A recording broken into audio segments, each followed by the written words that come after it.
Statement of Jessica Ray, tape number 1012-135.A, taken December 10th, 2012.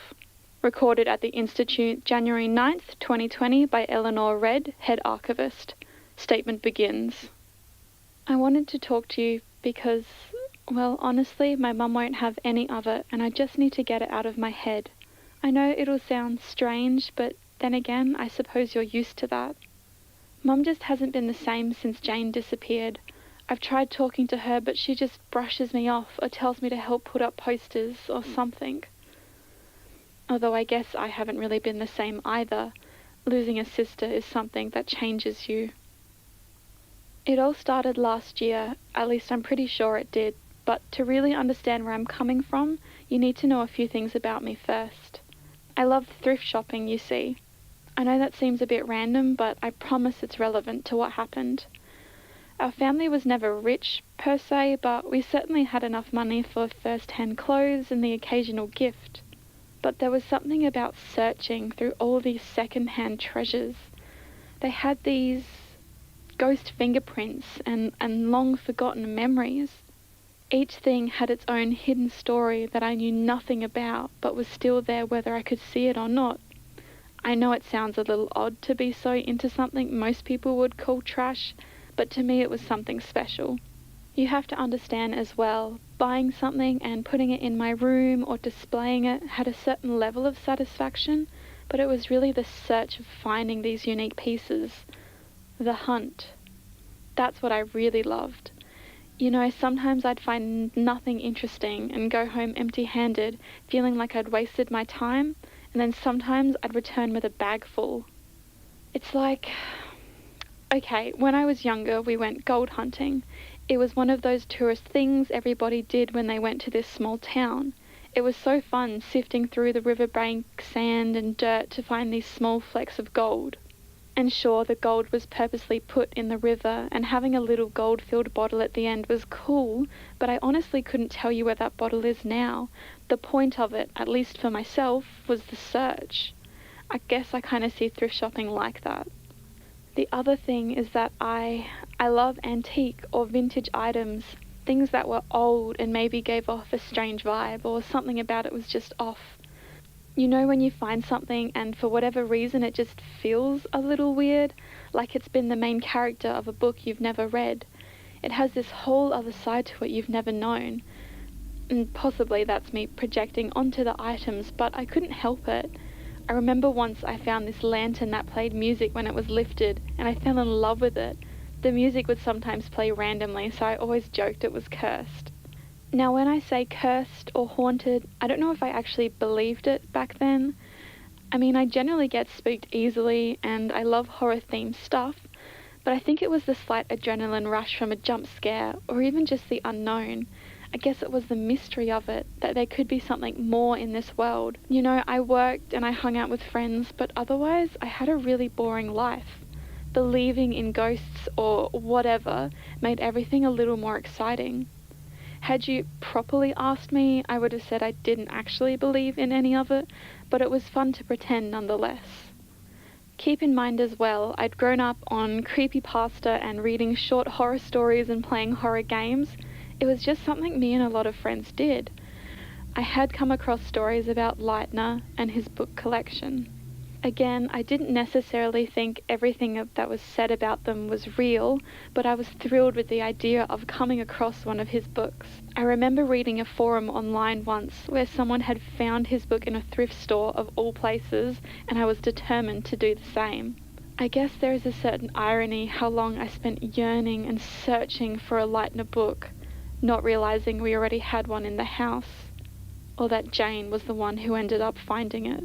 My sister and I were close, I guess.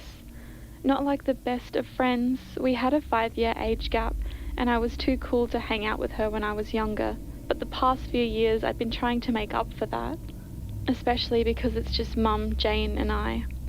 My dad left ages ago, and we had barely any contact with him. But we still saw some of his brothers and sisters. My mum, I think she let her sister-in-laws push her around too much. They always wanted favours from us, and sure, it was a bunch of little things, but it added up in the end. We had to store a bunch of old stuff from my grandparents on my dad's side because my auntie just didn't have the room.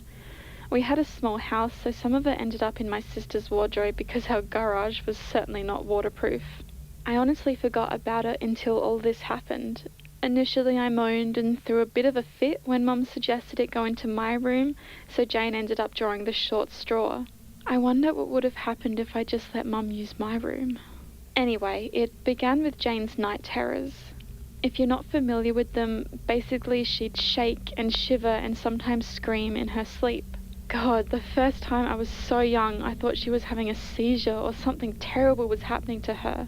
The weirdest part to me is she would wake up and almost never remember what was going on or remember any specific dreams or anything.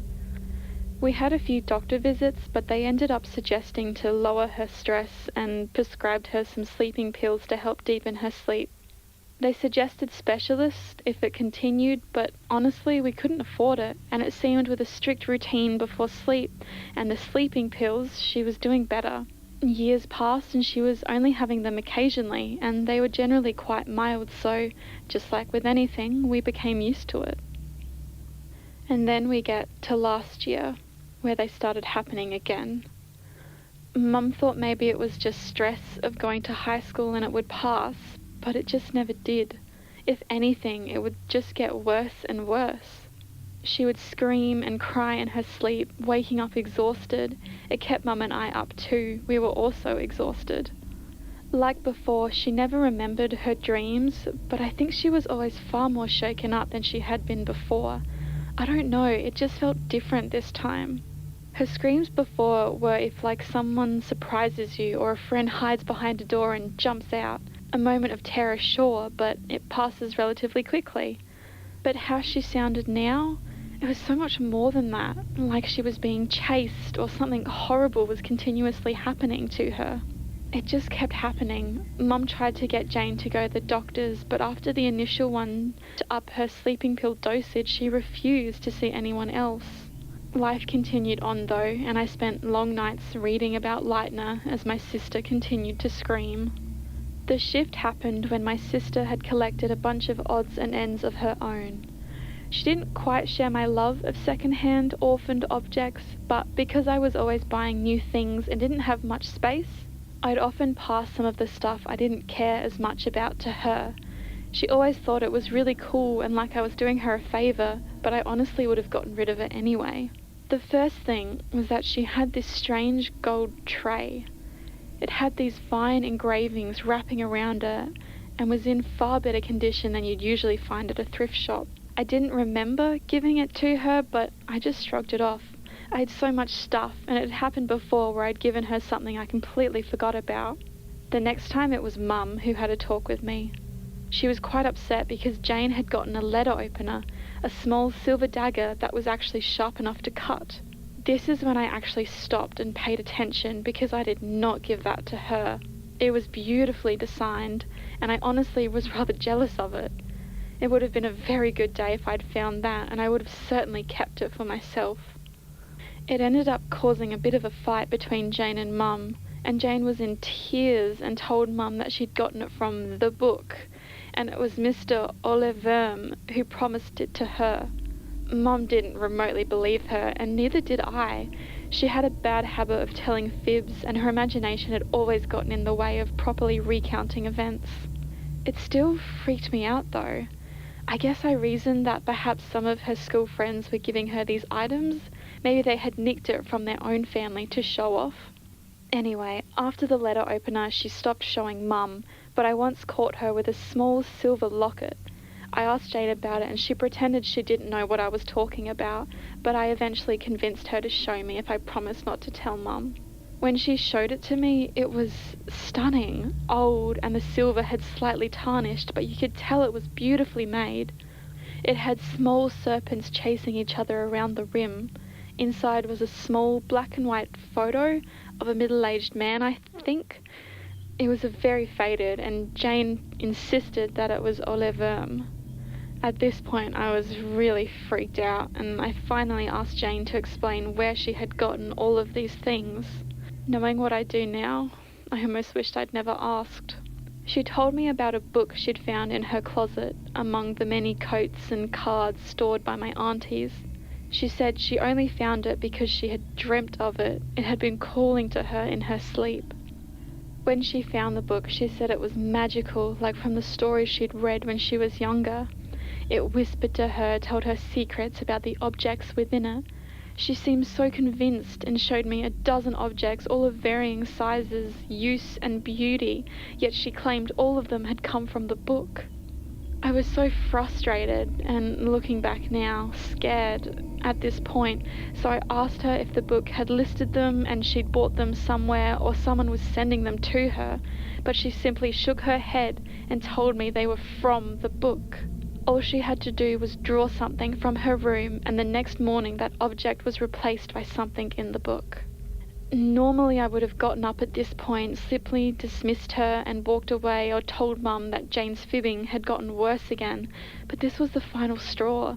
I was exhausted and I just didn't understand, or want to understand rather, what she was telling me. I ended up yelling at her. I wish I hadn't now, but I just couldn't hold it back. I shouted at her to stop lying and joking around and being childish. Our mother had gone through so much crap these past few months, dealing with everything and worrying about her night terrors. And here she was blaming everything on a damn book. She yelled and grabbed the book from under her bed and shoved it into my face. It was leather bound. It may have originally been tan in colour, but was now aged a sickly brown.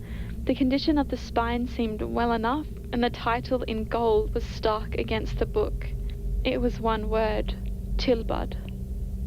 I silently grabbed the book from her and briefly flicked through it. There was a book plate at the start, and it showed the same portrait that Jane had showed me in the silver locket, with the name Ole Verm below it. If I was paying more attention, I would have noticed a loose page slip out from the book and fall underneath my sister's desk. But of course, I didn't find it until it was too late. As Jane had said, it did hold many pictures of various objects, from an intricate candle holder to silver knives, and then even things such as a mummified hand. She tried to show me her drawings, but there wasn't anything there, just more photorealistic illustrations of objects, nothing she could have even remotely drawn herself. As I said, as much as I want to believe in something otherworldly, when it came down to it, I just didn't believe Jane. My brain did what it naturally does, and it tried to justify a reason that made sense to me. Had she bought this from a shop, stolen it from a library, doing all of this for attention? I instantly supplied myself with a million answers that wasn't hers. I was so angry at this point, so tired. She furiously ripped the book from me and grabbed a pencil to start drawing in it, but at this point Mum came in and told us both off for yelling at each other. Jane was in tears, so of course I got most of the blame, and I stormed off and slammed my door shut. Looking back, I don't know why I was so angry. I guess everything just got to me and I was sick of my life. I didn't come out until much later the next morning. I remember Mum trying to talk to me through my door and asked me to be more patient with Jane. I had been that age too, and it was hard being the youngest, and so on and so on. Eventually I did calm down a bit and realised I'd been kind of an arse. Jane had confided in me, and even if it was through this ridiculous lens, I should have actually listened to her instead of throwing angry words at her. Mum, Jane and I were a little unit, and we had to stick together. I came out the next morning and tapped on Jane's door, but she didn't answer. I assumed she yelled herself tired and was sleeping in. At lunch, Mum asked if I'd seen Jane, but I hadn't, so we both knocked again, but no answer. Finally we opened the door, and Jane wasn't there. No windows were open. I hadn't heard her forever squeaky door hinges throughout the night. Her phone was by her desk, her bed well made. It was like she'd simply vanished. We started calling her name around the house, and then the streets around the neighbourhood. We called friends, family, anyone who even remotely knew Jane. We called the police and we put up notices online. We checked every possible place, and there was still no Jane. It was a few days later. Even without Jane's night terrors, both Mum and I couldn't sleep in the silence. One of those sleepless nights I found myself in her room, sitting against her door. Glancing over, I saw a leaf of paper and pulled it out. I'm sure you can guess what it was. Another bookplate that had fallen from Tilbud, but this one said Jürgen Lightner instead of Ole Wurm. It was like the extra page had tried to stay in the book, but no adhesive had worked. It was honestly a bit of a blur after that, but I remember tearing apart Jane's room to find that damn book. Finally, I found it tucked behind her bed. I didn't even think before opening it up and flicking through the various objects. A gilded vase, a meat grinder, a mirrored tray, and even an old grandfather clock. When I finally reached the end of the book, the last page had me collapse on the floor, and I saw my little sister's eyes staring right back at me. I don't remember much after that. I knew I was crying and yelling as I grabbed a pencil and furiously tried to scribble a picture of random objects around the room. Eventually, I even tried to draw myself, but nothing worked. Mum eventually got home and came to check on me, not really saying anything, but hugging me close as I sobbed into her chest. I know I did try showing the book to Mum. She didn't say anything and again just held me closer. I'm sure I didn't make much sense at all anyway. Eventually the police came around and searched her room, packaging up a few things to check, but they never found anything. We ended up getting most of Jane's things back, but the book wasn't among those things. I didn't even realize they'd taken it, but when I asked, they didn't have any clue what I was talking about. And that's it. That's how I lost my sister. Mum hasn't given up hope, of course, and is still leaving flyers around. As much as I want to support her, deep down I know she's not here for us to find anymore. My greatest wish of finding a Lightner had finally come true. I just didn't realize that it would cost me my sister.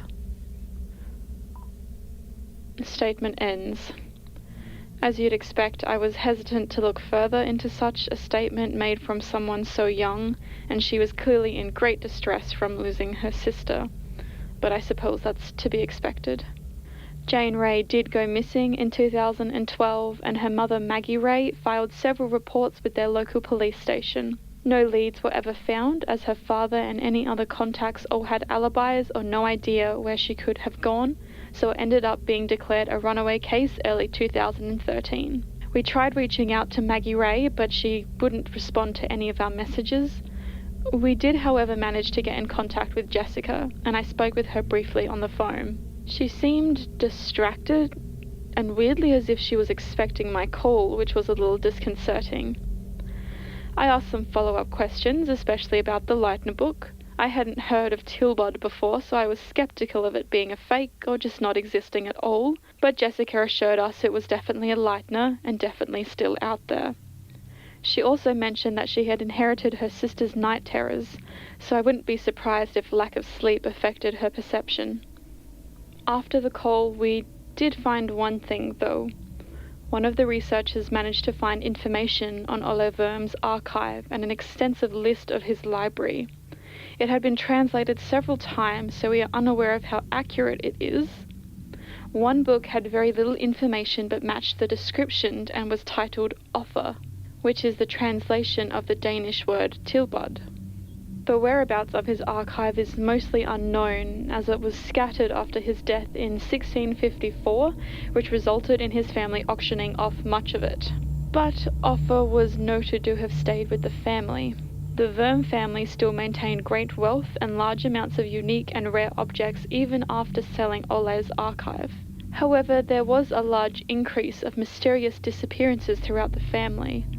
Similarly with Jane, there was no trace of where they could have gone.